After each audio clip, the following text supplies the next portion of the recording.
Hello everybody, welcome to my channel Anvesha's chronicles. আমি অন্বেষা। এটা আমার প্রথম ইউটিউব চ্যানেল, প্রথম ক্যামেরার সামনে আমি পেশায় সফটওয়্যার ইঞ্জিনিয়ার, কিন্তু ভাবলাম যে একটা ইউটিউব চ্যানেল খুলে সবার সাথে আমার ডেইলি লাইফ ইভেন্টসগুলো শেয়ার করা যাক। দিনে কী করি, কীভাবে ওয়ার্ক লাইফ ব্যালেন্স করি, কীভাবে অফিস আর ঘর ব্যালেন্স করি। আমার রান্না করতে ভালো লাগে, তো আমার ছোটো ছোটো নিজস্ব রেসিপিস আছে, যেগুলো আমারই রেসিপিস বলতে গেলে, মানে মিক্স অ্যান্ড ম্যাচ করে সব রেসিপিস থেকে আমার বানানো রেসিপিস যেগুলো হিট হয়েছে, সেইগুলো যেগুলো ফ্লপ হয়েছে সেগুলো আমি বলবো তোমাদের কোথায় ভুল হয়েছে, তো সেই রেসিপিসগুলো শেয়ার করব। আশা করি তোমাদের ভালো লাগবে। তো ফার্স্ট ভিডিওর জন্য আমি প্রথমে ভাবছিলাম যে কী ভিডিও দেওয়া যায়, কারণ আমি লিটারালি এই ফিল্ডে নতুন।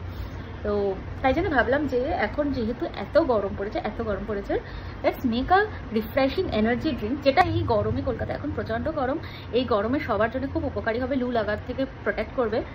এই রেসিপিটা হলো, নাম যা খুশি দিতে পারো, আমার নিজস্ব রেসিপি, আমি জানি না, open to you, you can give any name you want. খুবই হেলদি, খুবই ইয়াম্মি, আর দেখতেও খুব সুন্দর। তো লেটস গো। জুসটা বানানোর জন্য আমাদের উপকরণগুলি এক জায়গায় নিয়ে নিই। প্রথম উপকরণটি হলো তরমুজ। তো ওয়াটারমেলনটাকে অথবা তরমুজটাকে আমরা ছোট ছোট করে নেব, কেটে নেব। আর এই তরমুজটাকে এবারে আমি বাটিতে ট্রান্সফার করে নেব।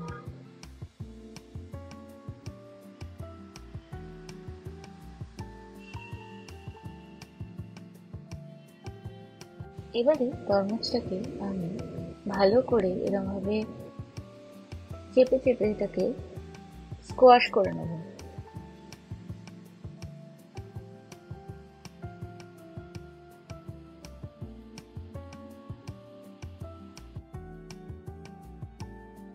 তরমুজটা ভালো করে স্কুইজ হয়ে গেলে এবারে আমি ওটার জুসটাকে এরকমভাবে স্ট্রেনার দিয়ে ছেঁকে নেব।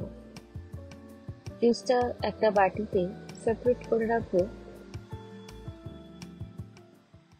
আর যে রেসিডিউটা থাকলো ওটা একটা প্লেটে ট্রান্সফার করে দেবো। আগের থেকে ভিজিয়ে রাখা মৌরি আর মিছরি জলটা ভালো করে আমি গুলিয়ে নেব। এটা সারা রাত ধরে ফ্রিজে ভিজিয়ে রেখেছিলাম। আর এরপরে মৌরির জলটা আমি এই সেম স্ট্রেনার দিয়ে ছেঁকে বাটিটায় ঢেলে নেব।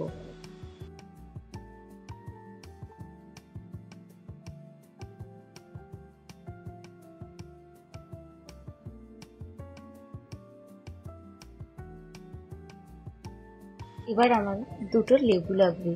তো আমার কাছে দুটো লেবু ছিল না, তাই 1.5 লেবু নিয়েছিলাম। তবে লেবু কাটার এই ট্রিকটা তোমরা মনে রাখো, লেবুটাকে একটু ডলে নিয়ে তারপরে আরো ভাবে যদি কাটো লেবুটাকে মাঝখান থেকে, তাহলে লেবুর আর কোনো রোয়া ছাড়াতেও হয় না, আর বীজ ছাড়ানো খুব সহজ হয়ে যায়।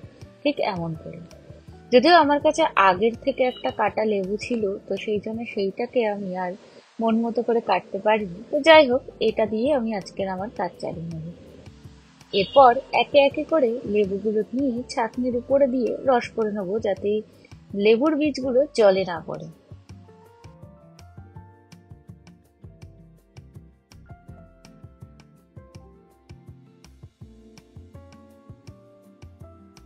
হয়ে গেলে ভালো করে এভাবে আমি গুলিয়ে নেব।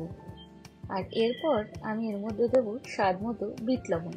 বিট লবণটাই দেবে, নর্মাল লবণের সেই ফ্লেভারটা আসছে না।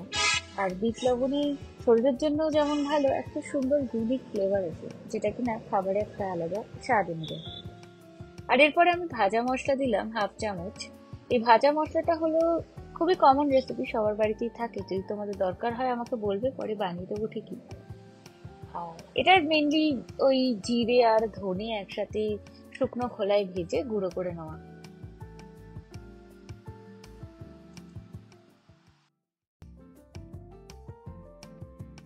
জল মিশিয়ে এটাকে পুরো এক বাটি বানিয়ে, কারণ এটা কনসেন্ট্রেট ছিল, মিষ্টি লবণ সবই মোটামুটি একটু বেশি বেশি ছিল। আর এরপরে আমার জুসটা তো রেডি হয়ে গেল। এবারে আমার সার্ভ করার পালা। গ্লাসে জুসটা ফার্স্টে ঢেলে নেবো।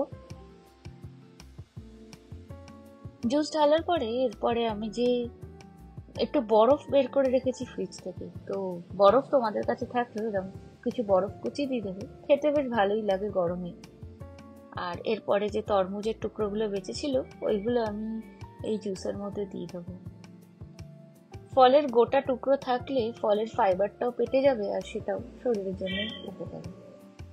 আর এরপর আমার কাছে যে তরমুজের যে জুসটা ছিল সেইটা চামচে করে নিই, আলতো হাতে ওপর থেকে ছড়িয়ে দেবো, যাতে যে ট্রানজিশন কালারটা আসে। যদি আমি এটাকে খুব ভিগোরাসলি গুলিয়ে দিই তাহলে কিন্তু পুরো জিনিসটার লুকটা খারাপ হয়ে যাবে। দেখুন কি সুন্দর কালার এসছে, এটা খুবই টেস্টি খেতে হবে। আমি 2টো গ্লাস বাড়িয়ে নিয়েছি, এই দুটো ভাবলাম আমি আজকে মা বাবাকে দেবো। তো সুন্দর করে সাজিয়ে নিয়েছি সেই জন্য, কারণ সবসময় তো ওরাই খেতে দেয়, এইবার আমি ভাবলাম আজকে আমিই বানিয়ে ওদেরকে দিই। তো এইবারে চলুন নিয়ে যাই।